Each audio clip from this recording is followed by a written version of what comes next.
Hey, Nick here with another fabulous and exciting video about Thunderbird parts. Today we're going to talk about the steering column.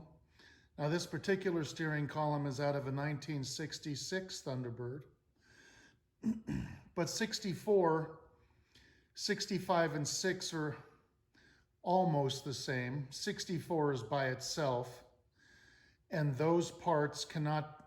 some of those parts cannot be used on a 65 and 66.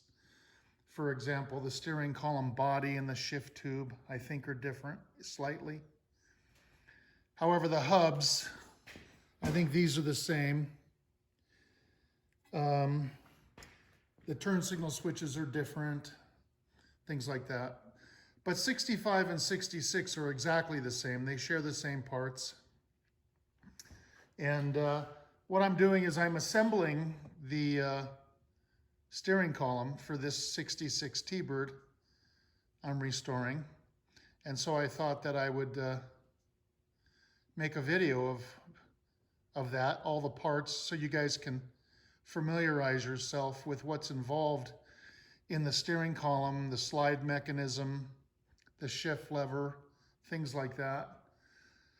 Those things that go bad, the lower steering column bushing, which causes a lot of shift linkage play. So without any further ado, let's get started. Here's the steering column body. This is the top of the steering column here. This is your neutral safety switch right here.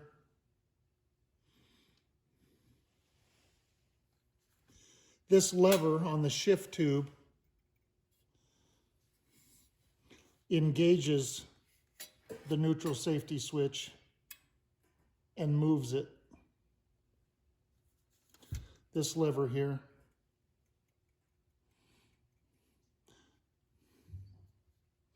This is for the slide mechanism. This lever is for the slide mechanism. And this lever engages this. This is the lock. This lever moves this lock out of the way. The lock engages this. And then once it's pushed out of the way, it slides on here. This was pretty dirty and scratched. I polished it. The scratch is still there, but nothing you can do about that. These things are very fragile. They break very easily. What I do to get them out, let me show you a sample. Another one. This is what they look like. They have a little tab on the back. They hook into the steering column right there, a little hook. They go like this. This little tab. There's a hole there. You can see it. It pushes into the hole. When you take these out, they break. So what I do is I get a tool and I go under here and I push the tab up. I don't pry. That's going to break it. So I go underneath, in through here or this side, and I pry it out. I pry out that tab, and then it comes out. These are the original bolts that hold the slide mechanism to the steering column. This is your slide mechanism. This thing is bolted to the brake assembly that holds the brake pedal. It sits in the car like this. So it slides, your steering column slides back and forth.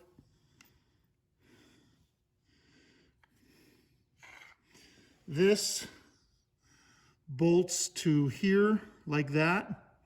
It bolts to these two positions, here and here. Can you see that? Get my hand out of the way. That bolts to here. So your steering column slides.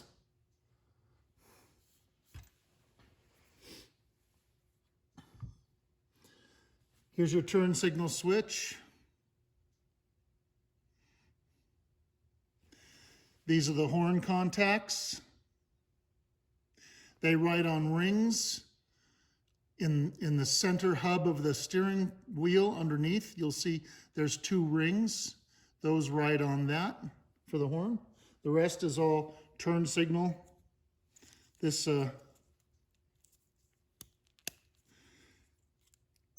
clicks back and forth.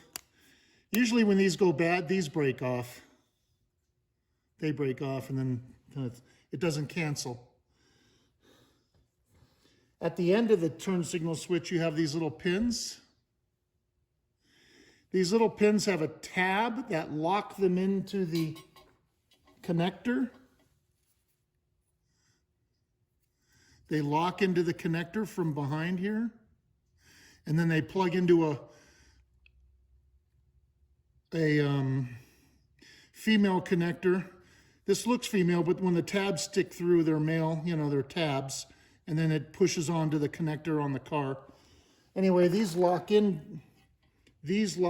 that connector.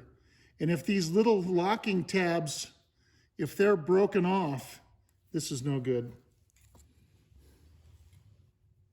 This is the Prindle light, stuck on the towel. This is the Prindle light. This is also goes with the turn signal switch. It has a little pin in the locking tab.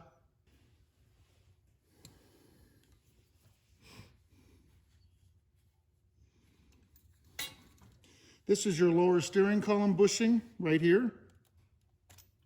This is what it looks like.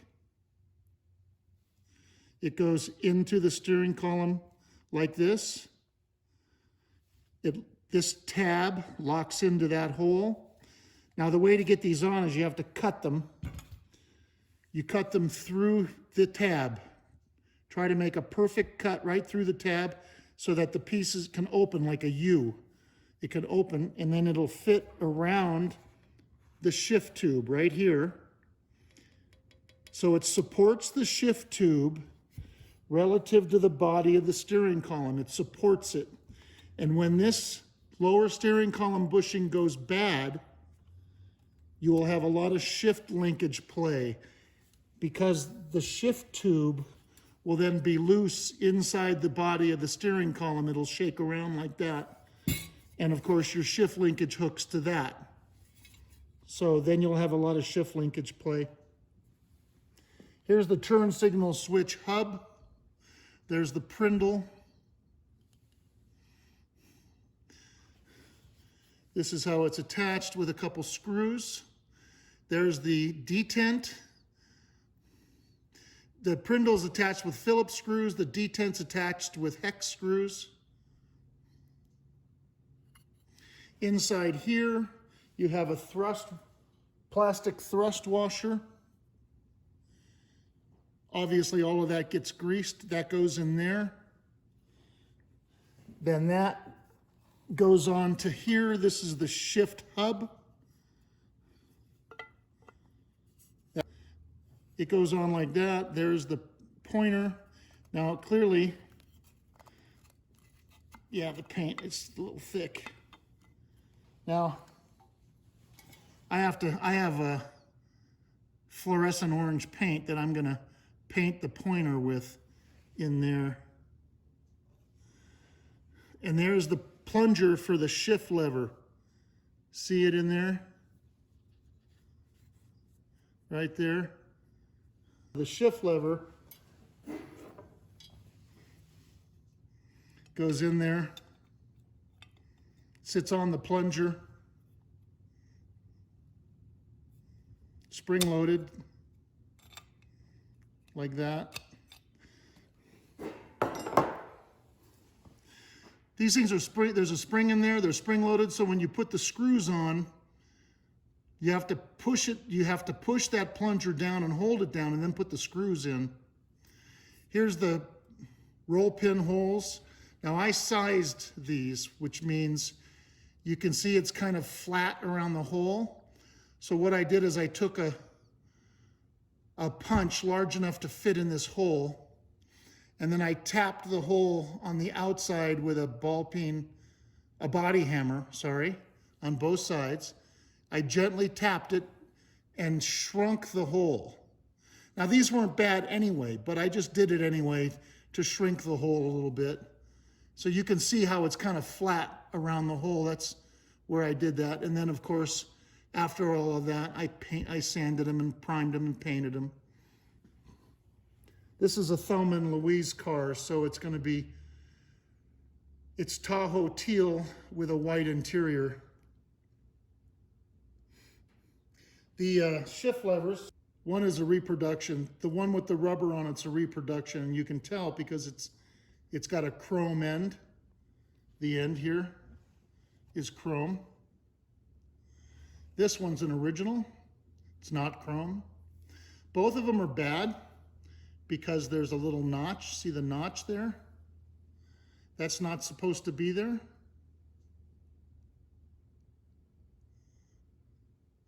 That's wear from the detent. So when you buy these new, there's no notch there. And if yours has a notch, then you can either fill it by welding it and then filing it down, or just buy a new one.